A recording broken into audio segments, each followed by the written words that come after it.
this discussion of Descartes on the mastery of nature leads us to sort of a larger discussion that we can have, this idea of how technology really relates to our highest good as a human being, right?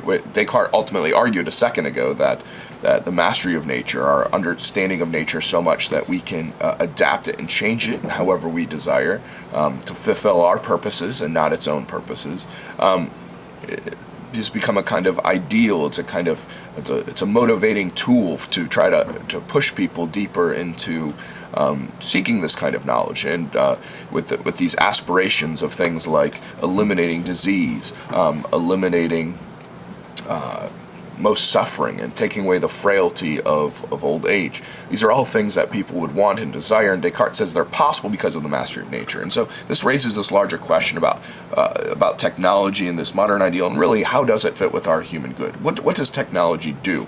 And so sort of we'll begin with this idea of this question here: what is technology? What counts as technology?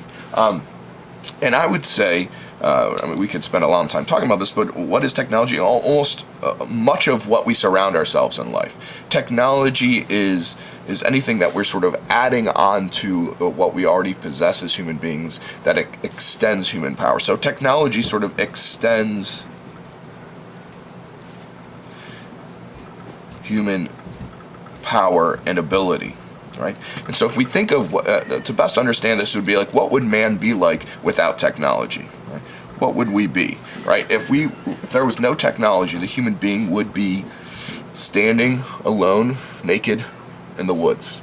Right? The technologyless world means ultimately that we take away every single thing that through our own innovation we sort of added to human life to increase our power. That includes things like pencils, like clothes, like shelter, not just things like computers and things like that. We tend to think of, almost say, the Amish people. I live around Amish people, that they live without technology, and that's obviously false. They have tons of technology. They just happen to choose to stop with technology that requires electricity.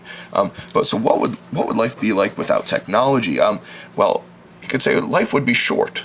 The life of a human being without technology would be death. It would probably be painful, right?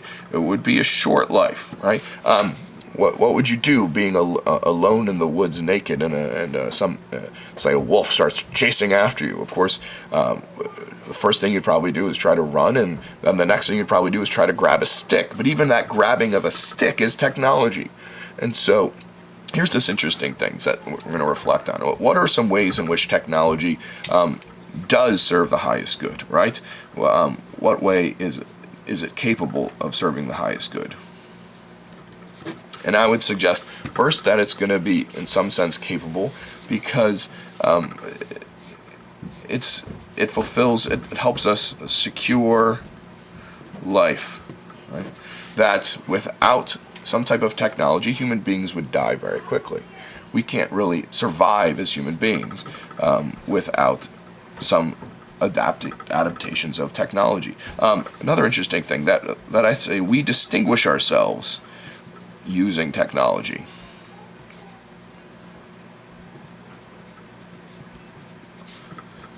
What I mean by that is that what other animals really use technology? I mean, of course, there's stories of chimpanzees sticking sticks into ant hives and such and collecting food that way. But it's humans, and the way in which we use technology is completely unlike the way any other animal does. It becomes part of who we are. That we couldn't really be, not just continue to exist, but sort of the fundamental activities of our life are marked by the way in which technology surrounds us. And so there is a sense that we just being capable of creating technology, it is one of our first abilities. Human beings are not secured with claws or fur or anything to help us survive, but we are secured with this sort of ability to reason. We can reason, and we've got opposable thumbs. So we can pick stuff up, and we can manipulate stuff with our hands, and we've got this ability to think through our problems and figure out solutions that frequently allow us to use the kind of tools around us to achieve our purposes, right? And so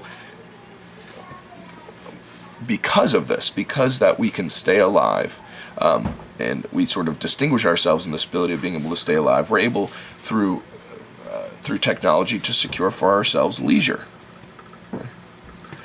That in many ways technology helps us serve our own human leisure. And what is leisure? Leisure is, and we'll talk about this, it's when we're not working. When we're not, and what does it mean to work? And we'll talk about this in a little bit.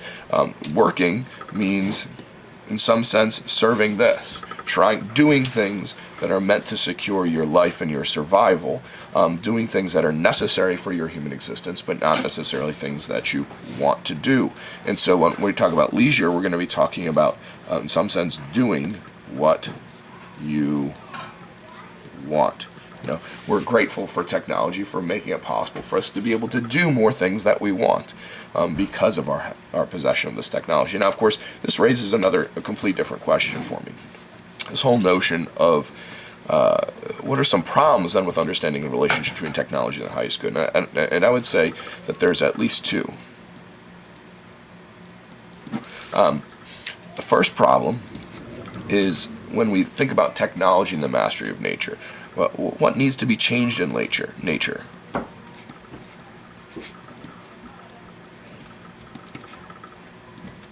What actually needs to be changed? We could say that we have all sorts of human purposes, human goals, right? And we'll see that this idea of the mastery of nature, as we suggested before, tends to treat nature itself as sort of the raw material of human activity. Which, if that's truly what nature is, it's just the raw material of human activity. That means that what needs to be changed? Well, depending on whatever our goal or purpose is, we can change nature to fit with that goal or purpose. It seems to be faulty to me, because how strongly can we trust that our goals and purposes and the ways in which we would seek to change nature are in fact what is good for us and good for nature? Of course, in this respect, there is no such thing as what's good for nature. It's what's good for us.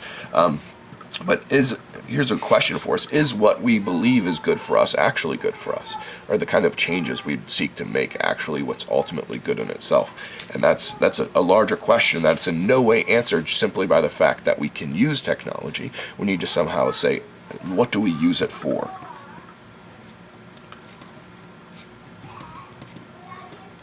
And now this leads to a second problem that I think we have, which is in this very notion of leisure.